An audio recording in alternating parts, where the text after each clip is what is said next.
Buonasera amici nerazzurri, benvenuti a una nuova puntata di Extra Time, l'appuntamento del lunedì sera in compagnia di Massimo Paganin. Ciao Federica, Massimo. Ciao Albi, ti saluto sempre, buonasera a tutti. E Alberto Santi, ben ritrovato Alberto, ciao. Ciao Federica, ciao Massimo, ben ritrovati. Grazie. Scopriamo subito allora quali sono i temi di questa nuova puntata. 2 mesi senza vittoria per l'Inter di Luciano Spalletti, la possibilità di cambiare modulo, le opzioni di Rafinha e il Bologna, il prossimo avversario, si giocherà ancora a San Siro, come cambia la squadra di Donadoni senza Verdi, out per infortunio. Come è cambiata invece la classifica di Serie A dopo la 23esima giornata? Lo vediamo subito, classifica ovviamente avulsa, non si tiene in considerazione il risultato della Lazio, il Napoli al comando, seconda la Juventus, l'Inter però è sempre lì nonostante tutto al 4° posto e da qui dobbiamo ripartire, Massimo. Sicuramente è un momento difficile, continuiamo a ripeterlo, il dispiacere credo sia quello di doverlo ripetere per troppe giornate di fila, ma al di là di tutto sono solo 2 le partite perse in questo campionato e comunque l'Inter è al 4° posto, quindi c'è, nonostante i problemi sono fatti per essere affrontati, sono fatti per essere superati, sono fatti per riuscire a trovare dentro di sé quelle energie, quelle forze che servono per andare oltre. Questo serve per tutti gli aspetti della vita. Siccome il calcio è un gioco, poi alla fine è un gioco importante, certo, però rimane tale. Gli sportivi sono quelle persone che devono andare oltre qualsiasi limite, no? E quindi il limite si deve alzare ancora di più.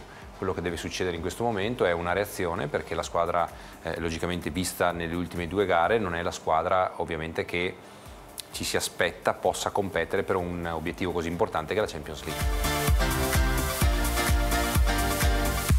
Un giocatore come Rafinha invece quali soluzioni, quali opzioni nuove può portare a Spalletti? Bene, porta tante, perché intanto è un giocatore che può fare la mezzala, può fare il trequartista, può fare l'esterno alto, sia del 4-2-3-1 che del 4-3-3. Poi vediamo quella che sarà l'idea, chiaramente, che ha in mente Spalletti. Però, ed è una novità per questa stagione, quando è entrato Rafinha c'è stato un passaggio al 4-3-1-2, pur considerando che ci sono elementi in questo 11 che sono un po' adattati. Qua si vede molto meglio proprio Rafinha tra le linee di centrocampo e attacco. Qua si vede proprio il rombo con Borja Valero vertice basso, le due mezze ali Vecino e Brozovic, con Rafinha alle spalle di Eder e Perisic. Comunque è stata positiva secondo me la prova di Rafinha, che ha cercato di farsi dare tanti palloni. Questa è l'occasione creata secondo dati Opta con il pallone pennellato sulla testa di Perisic, che non è riuscita poi a staccarla.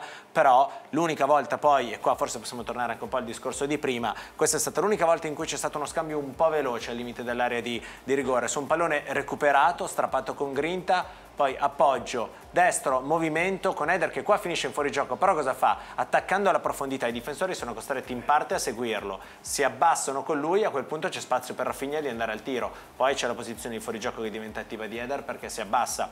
Però forse nel secondo tempo, forse solo in questo caso, l'Inter ha cercato un'azione un po' veloce, ha cercato di tagliare un po', ha cercato la soluzione, ed è stata di fatto la migliore occasione del secondo tempo, salvo poi sia stata tolta dall'arbitro per una posizione diventata attiva di fuorigioco. È un trequartista moderno, se vogliamo, può giocare sia da interno di centrocampo, quindi da mezzala, che da trequartista, ha doti tecniche molto importanti e viene da una realtà dove il pallone si gioca sempre rasoterra e vengono fatti molti passaggi, quindi su questo può essere d'aiuto probabilmente anche alla squadra. È vero che dovrà adattarsi un po' lui e un po' probabilmente la squadra gli darà una mano.